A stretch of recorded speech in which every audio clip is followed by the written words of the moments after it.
what quadratic formula is it's an algebraic way to solve quadratic equations, and it works every single time. Okay, so no matter what, even if you, in fact, in Algebra 2 have imaginary numbers, this will work with imaginary numbers. Okay, again, you guys won't have to worry about that, but with this one here, you'll stick with real numbers, and again, it allows you to solve anything. So in fact, all those ones that you factored in the past, this would work exactly the same way. All right. So here's what the quadratic formula is. It's right here. It follows the standard form of a quadratic equation. So the A, B, C, and then really all you're doing is you're plugging it into the formula. Okay. Once you get it there, if you can organize the numbers, okay, you're good to go. All right. You might need a calculator for it. All right, so what about this? It says, what are the solutions of, and it gives you an equation, and then it gives you 4 choices. So I'm going to go ahead, and I'm going to use the quadratic formula. Now, the other day, we did complete the square. And if we were completing the square, this one here is in the form that you need it to be to complete the square. Okay? So, but it's not with quadratic formula. Okay? So pretty much any strategy we have to solve quadratic equations involve taking everything to one side, okay, and this is no exception, all right? So to do this, I'd have to subtract 8 from both sides, so I get 3x squared plus 5x minus 8 equals 0, okay? So if you go ahead and you plug this stuff in, x equals, again, I'm just using the quadratic formula, okay? So it's negative b, 5 is b, so therefore I put negative 5 plus or minus, okay, square root, it's b squared, so it would be 5 squared, minus 4a, a is 3, and then c. Now, minus 8 would be a negative 8 for c. Alrighty? And then that's all over 2 times a, which is 3. Okay, so once you get the numbers in, most mistakes I see with this is just organizing these numbers. Okay, that's what people struggle with. All right, so easy way to do things, or at least the easy way to start it, would be to take this denominator, take 2 times 3, which is 6, and split it. Okay, one of them over this term, and then one of them under this term. Okay, so it'd be negative 5 over 6, plus or minus. The plus or minus didn't go anywhere. Okay, 5 squared is 25. Okay, so I'll turn this into 2 steps. That's 25 minus, and there's a negative. Now, what if there were 2 negatives in here? What would this end up being? Minus or plus? Okay, it'd be a plus, or it'd be a negative, or it'd be a minus. I'm sorry. If there were, oh, I said 2. Okay, now I'm confusing myself. Minus the negative, it'd be plus. You are right. Okay, if this was negative as well, it'd be minus. It would stay minus. Okay, so 3 negatives, all right, equals a minus. And then 2 would be a plus. So this would become a plus. Okay, so that's going to be plus because it flips the negative 8. Okay, so then it's just a matter of multiplying this out. So 4 times 3 is 12. Times 8 is 16 and 80, so it'd be 96. Alrighty? And then that would be over 6 as well. So all I did with the 6 is I split it into 2 fractions. It would be the same thing is if I had 1 plus 2 over 3, and then I changed it into 1/3 plus 2/3. These are the same thing. Okay, that's the same thing I did here, except for we have the square root. Alrighty. Okay, so next step would be to go ahead, leave the negative 5, 6 alone. Still got the plus or minus. These two, if I add them together, would be the square root of 121. Alrighty. And then the square root of 121 is 11. Okay, so that's what we get so far. Now, after this point, we can go ahead and solve this thing. Okay, so if I add these 2 fractions together, so you got to both add them and subtract them. That's what the plus or minus means. Okay, so negative 5 plus 11 would be 6. Okay, so one of your answers would be 6 over 6, which is 1. Okay, does everybody understand how I got that? Okay? What's up? Okay, you're an enabler, you know that. Okay, all right. So, see, I told you. Okay, so negative 5 minus 11, okay, that would be negative 16. Okay, so negative 16 over, negative 16 over 6, you can simplify that to negative 8/3. All right, so negative 8/3. Okay, there you go. All right, so I don't know which one that was. One in C, looks like. All right, so you look at that. You always choose that letter, and you're good to go. Okay, any questions on how I got that, guys? All right, so that is quadratic formula. Now, organizing it, again, is the biggest challenge. All right, so if we had another problem here, this one here, you have an X on the right side. All right, you're going to have to move that over to the left side. When you do that, you need to put this in standard form. So in order, in standard form. Okay, so you get 2x squared minus x minus 7 equals 0. Okay, so this one here, if I use the quadratic formula, equals negative b. Okay, so what is negative, or what is b right now? Okay, it's x, but what's in front of that?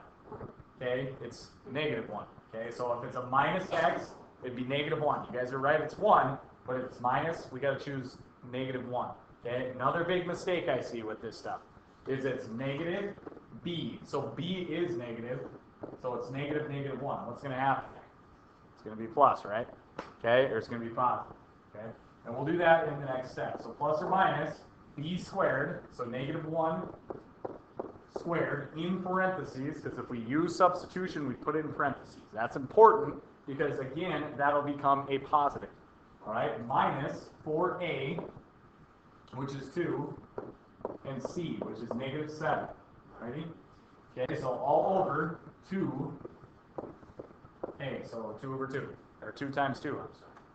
All right, so let's organize it. We have negative 1, or the opposite of negative 1, which is positive 1.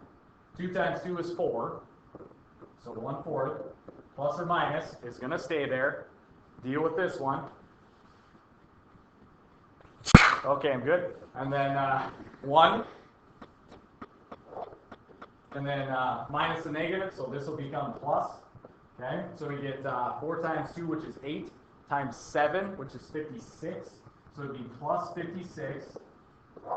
That'd be all over 4. All right. So on these, you're going to get a 57, which is not a perfect square. Okay, so what I probably do in that situation is I would, you can use a decimal. Okay, especially at this point. Actually, in the long run, when you guys get to the ACT test, this would actually be one of their answers. They wouldn't even mess with that. And the reason for that being is this one here, that is not a perfect square. Okay, so therefore they leave it under the square root. All right, those are called exact answers. All right, but we're in Algebra 1. We're going to round to the hundreds. Okay, so I'm going to grab a calculator. I'm going to go ahead. You can type this into your calculator just like this, or you can put the decimals down. So 1/4 is 0.25 plus or minus. Okay, so square root of 57. Okay, so we got 7.54. I'm going to divide that by 4. Okay, so I'm going to round it. I got 1.89. All right, so you'd have to both add 0.25 to 1.89 and then subtract it. Okay, so if you do that in your calculator, 0.25 plus 1.89, one of my answers is going to be 2.14, and then the other one is 0.25 minus 1.89. So I get negative 1.64. Your answers. Okay? Uh-oh. Okay, that's not worthy. All right. Any questions on that? Okay? Okay, let's go to this one. Okay, so here's a couple more examples. I probably don't need to keep showing you examples on this. You probably get the point. Let's go ahead and do this one quick. This is a rather large problem, which is often used with quadratic formula. So just to kind of remind you what we've done so far. All right, we've solved these. Okay, we've solved these with graphing. Okay, so one of the things we did was we graphed them. Okay, how do you solve with graphing? Well, let's think about it. Okay, the graphing portion, these two answers that I got on this one, you could trace those, and they're called zeros on the x-axis. So they're where they cross the x-axis at. Okay, that was the graphing part. That's how we did the solving with your calculator and with the graphing. Okay, the second thing, or actually before that, we did factoring. Okay, factoring is probably the fastest way to do these. You might not have been all that strong at it in Algebra 1. You probably will be by Algebra 2, and if you decide to take like a college algebra pre-calculus, it'd be really good at factoring. Okay, so that's the other way we did these. In fact, looking at this one we could actually factor. This would be -4, -4. Well, that's just x minus 4 squared equals 0. Okay, and then you can solve it. All right, so that's how you factor. The next thing we did was we did complete the square. Okay, and then the other way, which is today, is quadratic formula. So not, you have like 1, 2, 3, you got 4 ways to solve it. All right, and then in the long run, it'll ask you, okay, go ahead and solve this. Use whatever method you want. Okay, and it's your choice. If it's like this, I'd probably say use quadratic formula. If you have a calculator and you got this, a lot of kids, when they get older, they choose to graph it. Okay, and that's okay too. All right, but let's go ahead and let's do this one. It says for the period 1971 to 2001, the number y of films produced in the world can be modeled by the function. Okay, it gives you a function where x is the number of years since 1971. It says in what year were 4,200 films produced. Okay, so if y is the number of films produced, we need to replace it with 4,200, and that'll allow us to work backwards and find out what x is if we put this in the quadratic formula. Okay, so right now the problem is we have numbers on both sides of the equal sign. Remember, with quadratic formula, you need to have them to one side. So I do need to subtract 4,200, okay, from both sides. Ready? Okay, so I get 10x squared minus 94x minus 300. Okay, there's a 0. All right.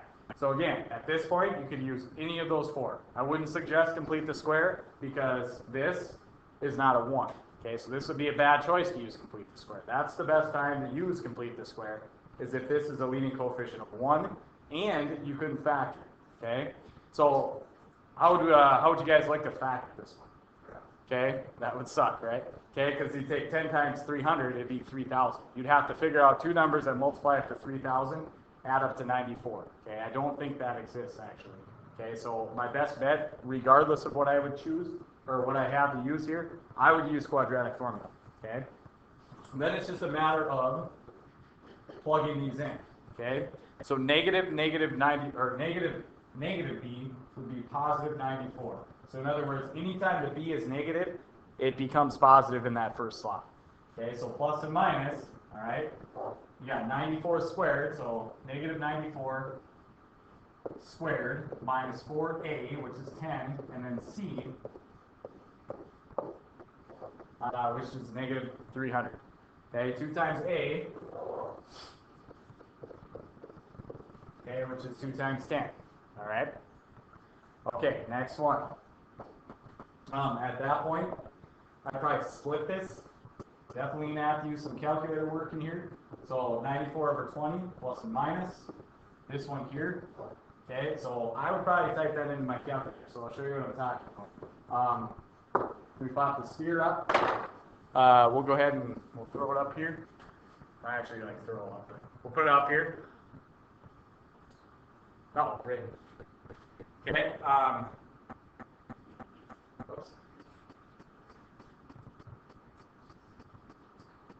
Okay, so I would probably just type that in as is underneath the square root. Well, in fact, we could just type it in with the square root. Okay, so here's what I'm saying. Put the square root in. Okay, so I did that. And then I put in exactly what's under there. So negative 94 squared minus 4 times 10 and then C, which is negative 300. Okay, so that's what we have under the square root. If you push enter, okay, it'll give you a decimal. So I got 144.35. Okay, so I'm going to use that. All right, 144.35. Okay, I'm going to erase this because I already did it. We got 144.35. Down here, we have 20. And then at that point, really, you could type that in. So you can find your two answers. And here's what I mean. Okay? So if you go to your calculator again, try to scoop this over so we can see it.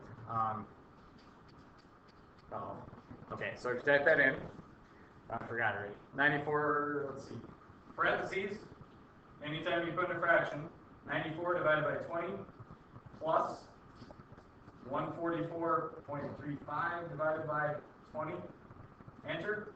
Okay, so you get 11.92. Okay, and then the other one's the same thing, and you can do this. Okay, so here's what I just did to get that back. All right. Second, and then I push entry, which is the enter button. All right, so that gets you exactly what you just typed in. Whoops. And that gets you that same equation. Now, why would I do that? Because all you got to do if you do that, scroll over to that plus sign, change it to a minus sign, push enter. Here's your second answer. Okay, so negative 2.52. Now, if we think about the context of the problem here, all right, since we go to 11.92, would you need the negative number? What do you think? Okay, no, right?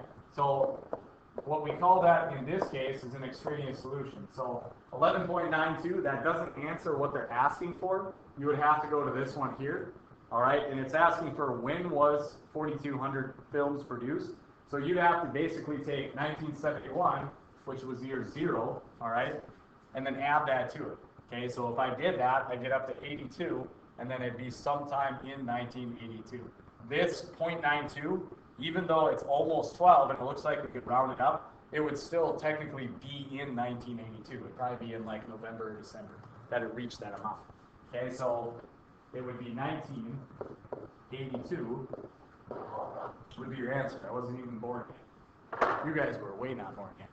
Okay, so what year were you born? Holy God. All right, so that